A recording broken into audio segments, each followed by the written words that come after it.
get all your medical ducks in a row, you say, well, how many medical ducks could you possibly have? Well, let's see, you got your medical doctor. If you wear glasses, you got an eye doctor. Got your dentist. You're gonna go to the gym. You got your gym. So I think last month, or in the month of February, I went and got all this stuff taken care of, signed up after moving 10 months ago, moving to a new town. I mean, you can't use the same doctor you used to being in a new town. You gotta be sensible. I mean, you don't want to go too far. So you get somebody close by that's good, and you get all set up. And of course, when you're younger, you don't pay attention to any of this stuff. You never go to the dentist, never go to the doctor, and you have an attitude of, well, gee, I've had my 3 beers today. I've smoked my package of cigarettes and had my potato chips and beer. So what else do I need? Well, that's about it. You're good. But then when you get to be in your 40s or 50s, people will tell you, well, rather than seeing your doctor once a year now that you're a little older, you need to see the doctor once every 6 months. And I turn to him and I say, hell, I didn't even see the doctor once a year. What am I going to worry about 6 months? But, you start thinking, well, it's not going to kill me to go see him. Well, it might. If you find out what they have planned for you, all those operations, they've got like a list of operations as long as your arm that you can have. They'll be happy to perform for you at a nice, healthy profit. So, of course, if it's something really necessary, fine. And if you get banged up and you go to the ER, emergency, and they have to sew you up and all that, they do a fantastic job of that. But some of the other stuff I'm not quite so sure of. I've always actually liked doctors. The problem that I've found with them is they don't really look at your situation. They're looking at several thousand other situations, like in some clinical trials. Well, we found out everybody's got, they're dying from cholesterol and all this. Well, I'm not several thousand other people. I'm me. And even though I've had high cholesterol, I found out that they're not really looking at my situation. They're looking at all these clinical trials and all this. And they mean well. And as much as we adore the doctors in their charming ways, they kind of missed it on a couple things, like the cholesterol. Just many people die from stroke or heart attack don't have cholesterol problems, and the cholesterol is mostly a pharmaceutical thing. They sell pharmaceuticals to people who have cholesterol. This Lipitor and cholesterol drugs they've made since they started treating cholesterol with drugs, they've made like $1 trillion off of Lipitor and these other drugs. So that's all pharmaceutical thing, and unfortunately the doctors are dictated to by the big pharma as to what they can prescribe to people. And I found that much more important than cholesterol is something the body actually needs. It uses for the brain and all kinds of stuff. Much more important than cholesterol is your blood sugar, high blood sugar, which is your diabetes thing, the A1C as they call it. And so I paid real close attention to that, to the A1C. The diabetes is much more severe than cholesterol. Diabetes is like associated with heart problems, blindness, people having limbs amputated, and all kinds of manner of things. So I think that the blood glucose, or the blood sugar level, is much more important than the cholesterol. The other thing, particularly in men, is the prostate thing. They kind of hobby horse on the prostate thing. If your PSA is above 5, even just a hair above 5, they'll tell you to have a biopsy. And PSA is a prostate-specific antigen. It's a protein that's produced by the male prostate gland, and they've noticed that some males who have high specific prostate specific antigen, they have a high PSA level. They found that in many cases I have cancer, so they've kind of hobby horsed on that and used that as a guideline, and that's completely false. It's just something that's just a bogus way for them to make money. Doctors and clinics don't make any money on office visits.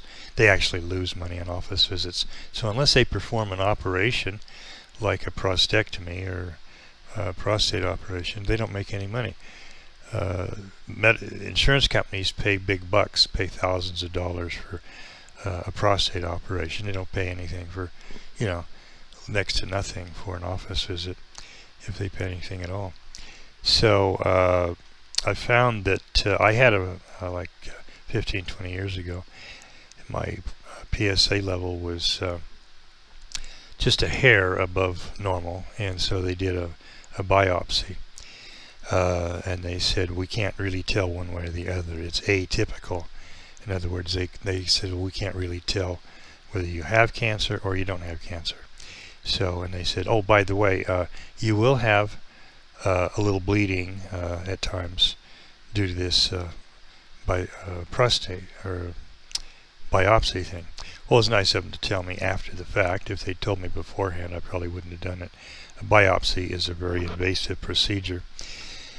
And so the prostate thing is it's totally bogus. It's just something that's to make money. And some people actually do have prostate cancer, and they have to have an operation, all that. But the fact is, the most recent urologist I've seen, he said that there's no way to really tell from like a scan or an x-ray or anything like that whether or not you have cancer. So they're really just guessing.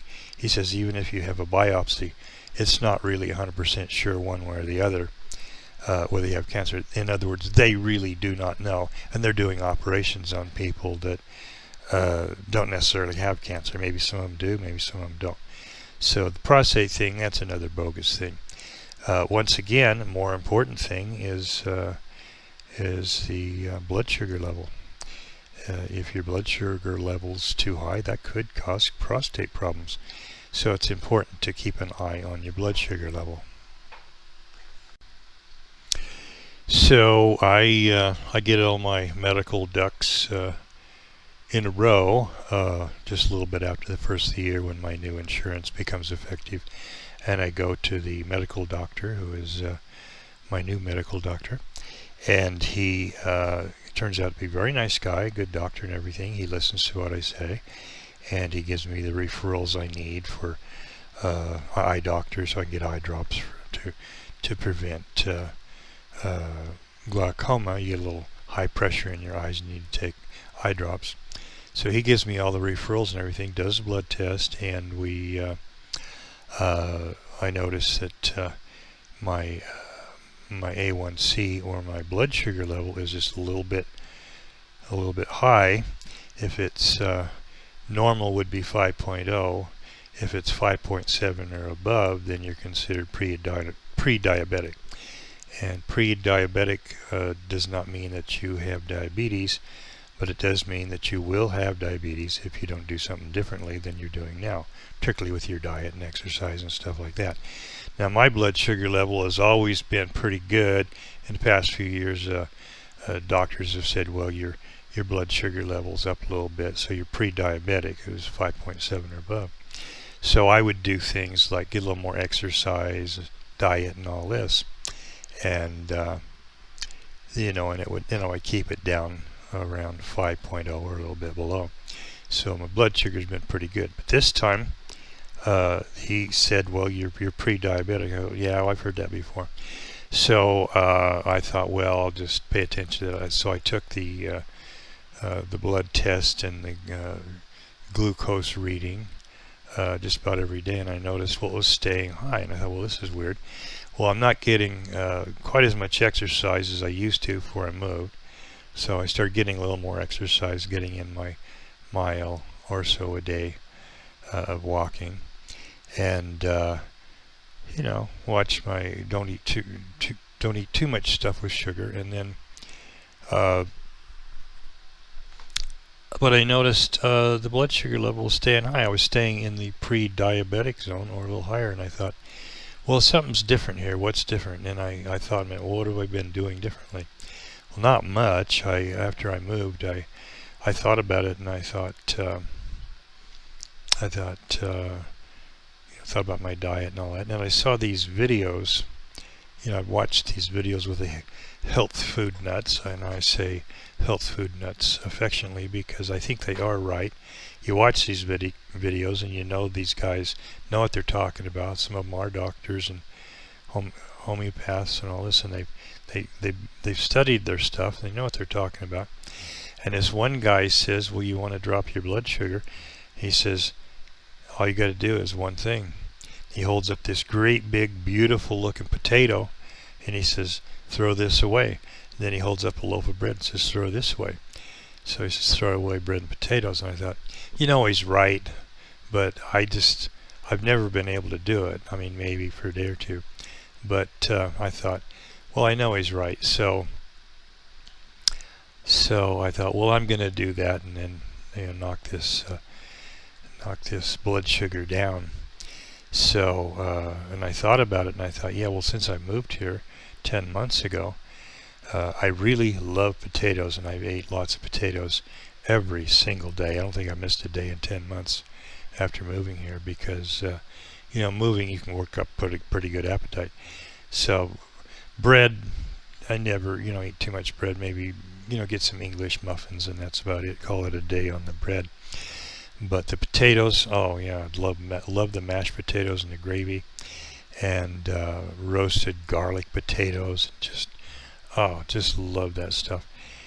But potatoes, bread, there's nothing really good for you in bread. It's all starch, so the starch just turns to sugar.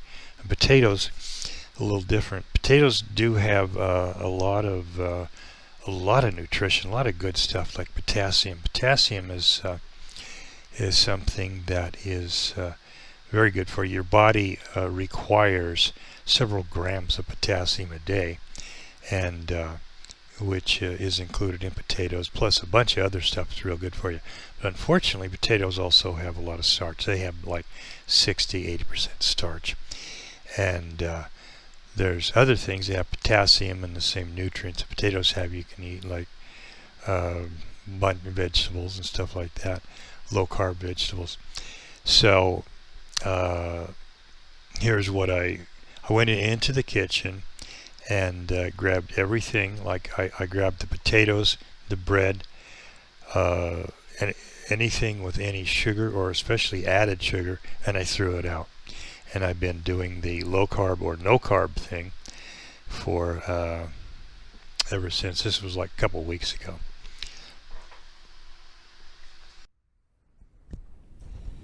I had to document this because I don't even believe myself that I'm really doing it, but here we go.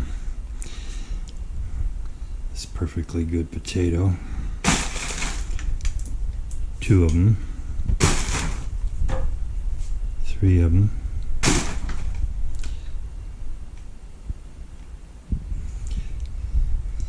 This is not going to completely replace my beer, but it's going to be substituted. Probably have this about 80-90% in place of the beer that has a little sugar. Of course, the potatoes have tons of starch, which turns to sugar. This also has a lot of starch, which turns to sugar. That's going. Of course, I'm not going to buy any more. This is English muffins, what I also like, but starchy, turns to sugar. That's going. Crackers.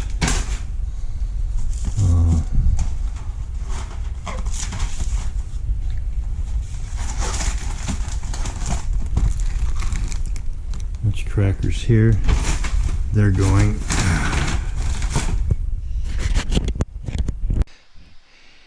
And after throwing this stuff out, lo and behold, we see the results. You can see from these 2 charts I'm going to show you.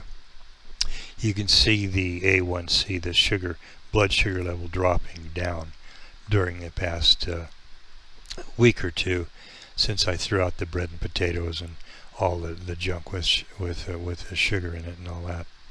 And so you can see from these charts, the results are just amazing.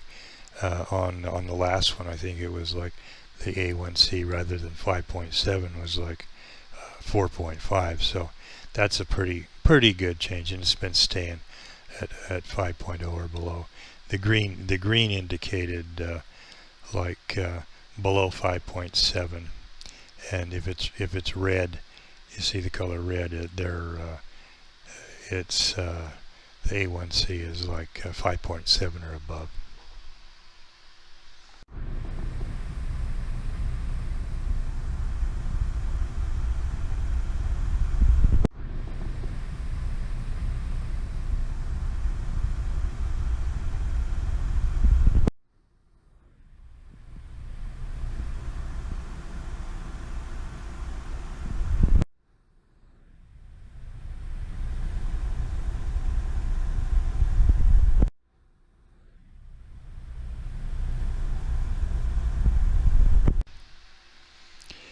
So the bottom line is your biggest and most important medical duck is your blood sugar. And it's very easy to test your own blood sugar. If you go to the doctor, they'll tell you, well, don't eat anything. Don't eat any breakfast. Don't eat anything after 7 p.m. the evening before you see the doctor. Then they can, do what they call a fasting blood test, and you haven't had anything to eat. You haven't had any breakfast or lunch. They take the blood test, and they get a more accurate reading on your A1C or your blood sugar level. You can get a testing kit at the drugstore for like $30. Test your A1C, and rather than testing it every 6 months or a year at a doctor's office, you can test it every day if you want. But you could maybe just do it like once or twice a week or once a month, whatever. But you can keep a close eye on your blood sugar level, make sure that it's below 5.7 on the scale, and preferably down around 5.0. And that will keep you in much better health. And it's prevent glaucoma in your eyes, going blind, heart disease, diabetes, which is all this stuff's related to diabetes. But it's I think the most important thing anyone can do for themselves medically is keep their blood sugar level way down. And a lot of people are diabetic, don't even know it, so it's real sad. I've noticed people drinking soda pop. The places I've worked at, co-workers drinking soda pop and everything, gaining all this weight and whatnot. And I smoked cigarettes at the time, so I didn't say anything to them about their drinking soda pop. That stuff's absolute poison, just straight sugar going into your system, adding weight. And that's the other thing, when you throw out all the carbs, stop eating carbs, it also helps your weight. You'll have I didn't point it out on those charts, but when you look at those charts, you'll see that my weight has gradually come down, slowly come down just a little bit since I went off of carbs entirely. And on my medical report that I saw the doctor, not only said I was pre-diabetic, I noticed it said overweight, and I thought, oh, really, overweight? And I thought, well, yeah, okay, I could, I'd be better, I'd be more at a regular weight level if I weighed maybe 10-20 pounds less. I'd be fine, I'd be regular weight. I guess I am actually overweight. Never thought too much about it, but I have noticed that with the going off carbs, the weight has reduced. So there you have it. That's your biggest medical duck. You need to keep an eye on, and it's sad that doctors, as much as we like them and everything, don't say anything about it. I went to this guy for 4 or 5 years, and he was big on the cholesterol thing. Oh, you got to take your cholesterol, and we never said a thing about A1C. He says, oh, you're pre-diabetic, but he says you're not diabetic. But if you're pre-diabetic, means you will be diabetic if you don't change your ways. Get more exercise and get completely off carbs. Just quit eating bread and potatoes and all the rest of the stuff. So anyway, good luck to you with that. Bye.